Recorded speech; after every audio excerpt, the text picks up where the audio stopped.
Hey Hans, what date is it? Today's Thursday, November 5th, 2020, and... Wrong again, chump. It's not that. But whatever it is, it's not what you said. And I was testing you, and you failed again. Can you get anything right?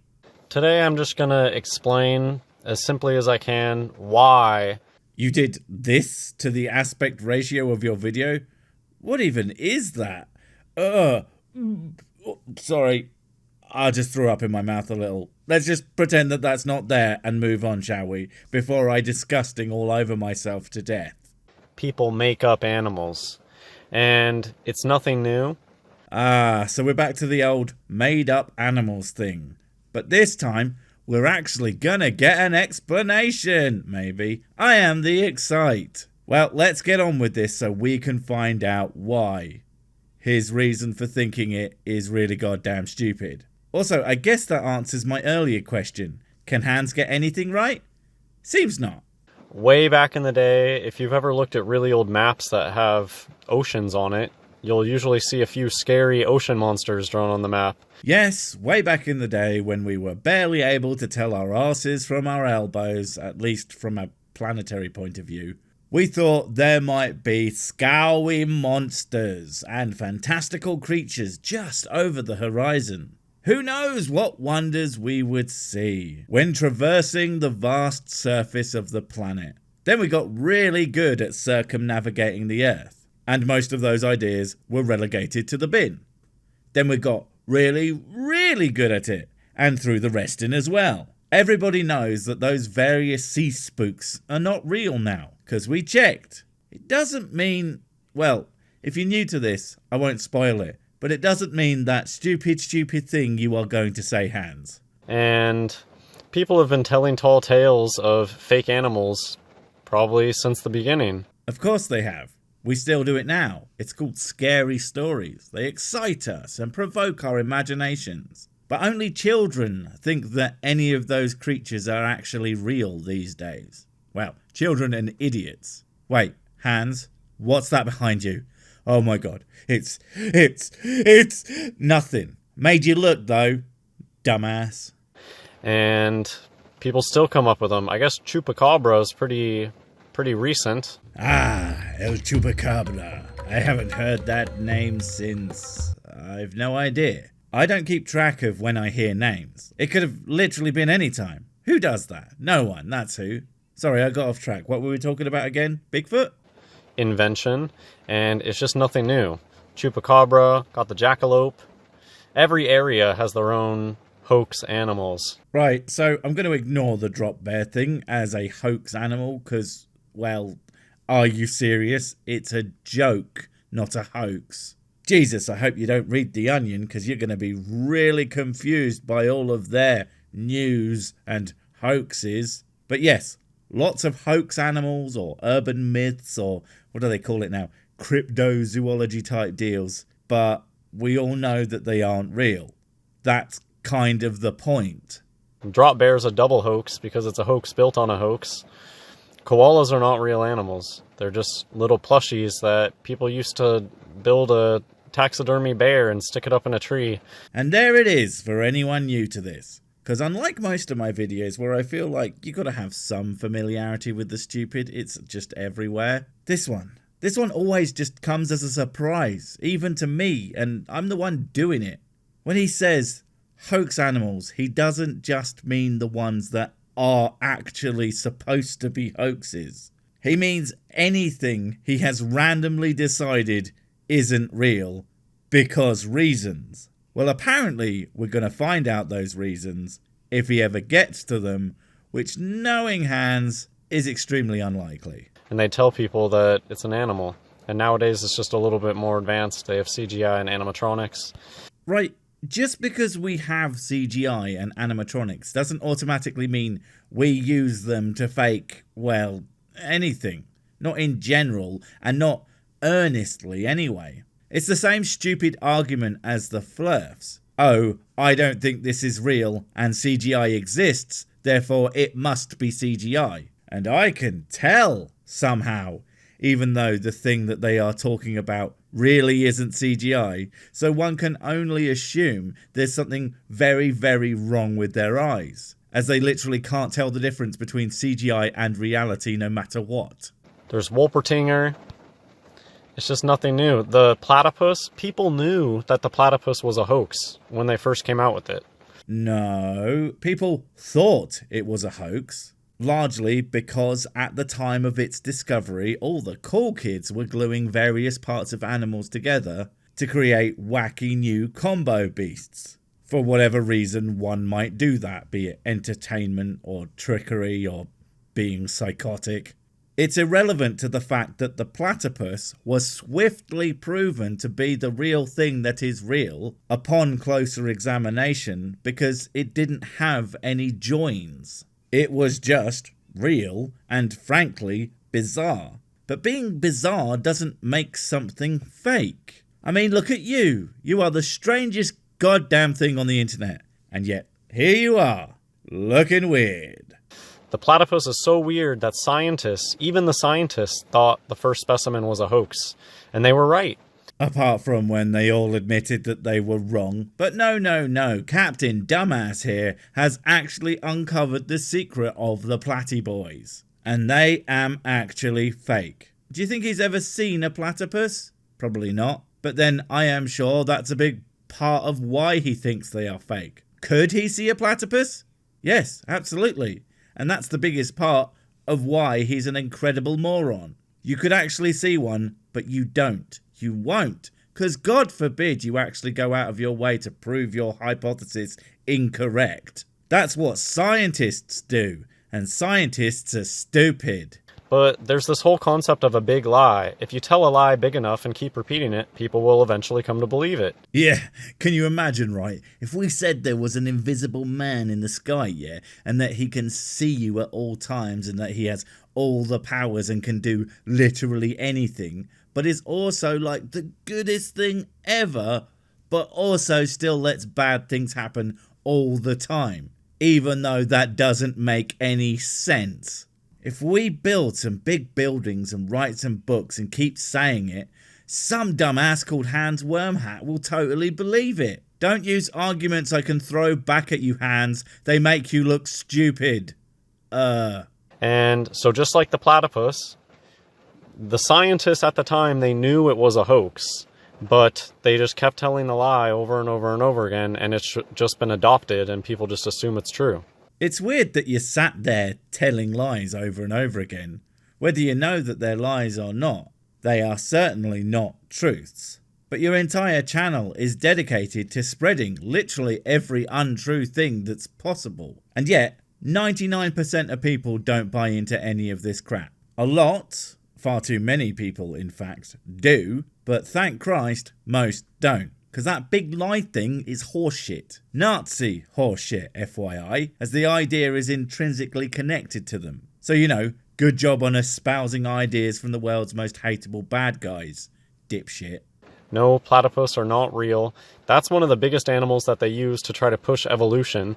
No they don't. It's one of many, because every animal does the evolving. A platypus is not needed to prove basically anything about evolution, other than it can make really, really weird crap. But couldn't God do that anyway? Or is he not creative enough to come up with the duck-billed platypus? When you start to get the hang of what the fake animals are the ones that you don't just see running around outside like squirrels and cats and dogs. Oh my god, is he actually going to be this stupid? Come on, Hans. Not you, buddy. You're better than... You know what? I tell a lie. I was thinking of someone else, actually. I was thinking of that sentient pile of cat vomit. Not you. You are totally this stupid, aren't you, Hans? The fake animals are the special ones that you need to see on the TV or at the zoo. Yep, told ya. So yeah, the animals that are fake are the ones that he hasn't personally seen up close. So basically, everything. Like seriously, dude, there are other countries, you know, and while I am sure they wouldn't let you in, and who could blame them, they let some people in, and they will take videos of those animals in completely random places, and you think all of those are fake. You think that someone has put all this absurd amount of effort to put hundreds of thousands, if not millions of examples of any given animals all across the globe. Why would anyone do that? That would be so completely mind-bogglingly insane that only you could believe it was a thing. Match made in heaven, really. And we're going to get into one that you see at the zoo in particular in a second. Much excite. I hope it's the blue-footed booby, because I do like boobies, especially when they have blue feet. And I just realised he definitely thinks that those are just some other type of bird, and Mike, the Illuminati's skivvy, has been going around and spray painting their feet. But anyways, you get the feel for what the big animals are, the big fake animals. And they're the media favorites, too. Well, that says it all, really. I see this creature a lot on TV, in movies, or in books. Actually, I doubt he knows how to book. But I see this there, but no seeing real, therefore must be fake. This is unbelievably simplistic thinking. The kind of conclusion you might expect of a 5-year-old if they were particularly slow and drunk and dead. The media loves the fake animals more than anything. That's why the WWF isn't just like a squirrel or a dog or something. It's a panda. The World Wildlife Fund doesn't have a squirrel on their logo. Well, that is strange. The organisation dedicated to the preservation of endangered species, for some mystifying reason, didn't use a logo of an extremely common rodent that is literally everywhere and is probably about as far from endangered as you can get. You're right. Why would they do that? They should have, I don't know, used flipping flies. Those mother lovers are even more goddamn everywhere. Ugh, you are so stupid. Like, people tell me Hans is just a troll, but no. If Hans was making this shit up as a joke, he would have to be the smartest man alive to get everything so utterly, perfectly wrong all the time. He's like a reverse genius.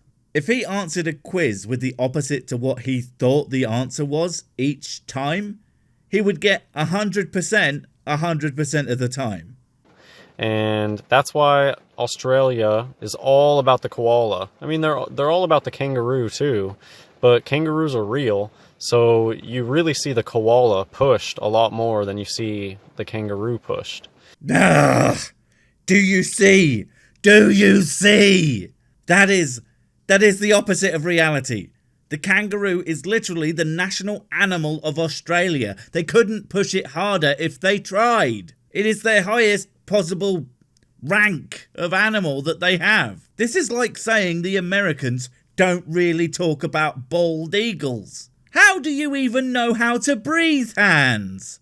And if you can think back to the wildfires, they were constantly having stories about koalas in the wildfire, but I think I saw one story about kangaroos in the wildfires, and kangaroos are actually real. So, the animals that live inside the trees had trouble with the fire that was setting fire to the trees, and they were getting trapped in those trees that they live in because of the fire, and were more likely to need to be rescued from the trees that they were in because they live in those trees, and if I hadn't already mentioned it, those trees were on fire. And the kangaroos didn't live in trees and could just hop off because they would be like, yeah, screw this, mate, I'm off to the beach. And that's not to mention that koalas are literally one of the stupidest creatures on the planet. I mean, they are so dumb that if you offer them leaves on a plate, they won't know what they are.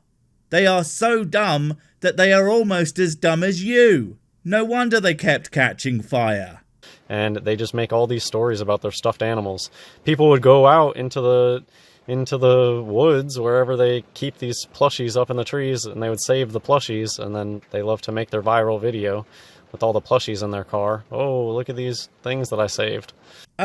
If they were plushies, wouldn't someone have noticed? I mean, someone trying to help these animals, someone with a big heart who didn't know they were fake, would go and try and rescue one, especially after seeing these videos, and then get right back online and be like, "Caw, love a duck, caw blimey. These bloody wankers are fucking fake. Don't bother rescuing them buggers. They ain't even real. Chim chimney chim chim chiroo." Or however it is they speak in Australia. Oh, let me guess, it's a cover-up. And it's strange that that always comes from channels that are exposing the cover-ups, because for some reason, that's allowed. Makes about as much sense as anything else you've said. And yeah, there was some bad footage out of that. Anyways, I'm going to spend probably the bulk of this video just talking about this one fake animal in particular. He's going to be talking about ass. I mean, I do like me some ass. I am what they call an ass man. That is to say, I'm a giant arse on legs, roaming the countryside, leaving that smell. It ain't cow poop, it's me and my enormous cheeks. It's not a fake animal in that it's not alive. It's that they take an animal that is alive, say a donkey or a horse, and they camouflage it, they paint it. But why would anyone do that? Even if we use the really common one that conspiracy theorists always use, that for some reason believing whatever means that you won't believe in God, which is like, what? I really don't understand what that thing would have to do with the other. And I can think of so many better things that you could spend your time doing if you wanted to teach the world that God doesn't real. Like, I would just teach people how to think critically. That's it. That's all it would take. And so many people would just stop believing all sorts of wacky crap. Some would still believe, sure, but no one would believe for stupid reasons, because they would have to analyse all their reasons and decide that that reason was actually rational. Unfortunately, / fortunately for me, most people don't do that and get really mad when you try to make them. Fun times. And they tell you that it's a new animal, and it's one that you can clearly see the brainwashing when you're able to step back and look from afar and see how many times were you told Z is for what? Zippo. No. Zucchini. No. Oh, I know. Zealot. Like you. Oh, right, you mean zebra. One of the 5 words that start with Z. And yes, I know there are more, but seriously, unless you're really weird, I bet you can barely name 10 of them. And a couple of those are probably going to be some kind of brand name. So yeah, Z is for zebra. Because it's an animal, and really, there are almost no other words that anybody actually uses starting with Z. Poor Z. No one loves him. Z is for zebra. Gets told to you about 1 million times when you're growing up. That's the only reason that you believe in zebras, is because Z is for zebra. Oh, and there I was thinking it's because it's a real animal that is real, and I have literally touched one. And shockingly, I couldn't find where they had missed a spot. They are damn good at painting all those bugger tons of zebras. Really gotta hand it to them. They are committed to that pointless f***ing lie. Has just hypnotized you into living in a place where you can't even question it. What do you mean zebras are painted that way? Well, that's the secret. When someone asks, what do you mean they're painted that way? You going, that the secret. That's not good enough. You colossal buffoon. It's not that you can't question it either. You can absolutely question it. The issue comes up when you are not capable of accepting the real answer. Is it that you simply have to be smarter than everyone else? And the only way you could be smarter than a single other person is if everyone on the planet was stupider than you. And at that point, you have to question, hey, maybe it is I who am the dumb. So this is from the Wikipedia article on animals in the Bible. And if you go and you read where it talks about the ass. Ass. And it talks about how it's it's a very important animal in the Bible. And then when you just keep reading, get down to this part. The custom was introduced very early, as it seems, and still prevails, to paint the most shapely and valuable donkeys in stripes of different colors. And I don't know about you, but I've never seen a donkey painted up with green and white stripes. I've never seen a horse painted up with blue and white stripes or any color combination. Why don't I see green and red striped horses around Christmas time? Right, I'm going to have to finish that thought for him. But I have never seen a coloured painted horse. That's it. Didn't need like 50 paragraphs, dude. Okay, so what? Do you know what I've never seen?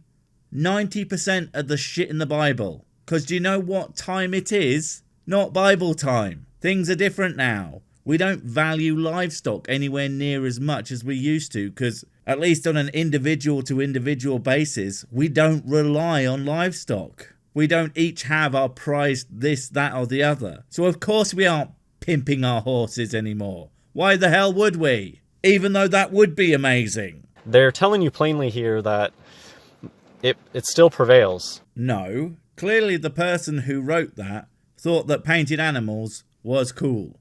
That's it.